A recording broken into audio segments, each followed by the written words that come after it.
වසර 2500කට පෙර භගවත් තථාගතයන් මේ මිහිමත පහළව දහම් ගමුලෙන් ලොව සංසාලෝහ.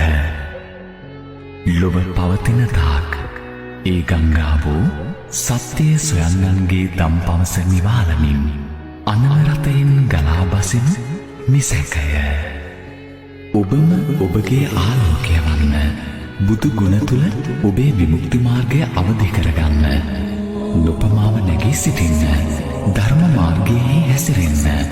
එළඹ සිටි සිහියේ පසුවන්න. ඔබම ඔබගේ විමුක්තිදායකයා වන්න. ඔබ වටා පවතින සියල්ල සදා නොපවතින සුළුය. ඒ නිසා බීරයෙන් කෙලෙස් සතුරා පරදවන්න. පරාජයෙන් පසුබට නොවන්න. උත්සාහය අත නොහැර නොනැවති ඉදිරියටම යන්න.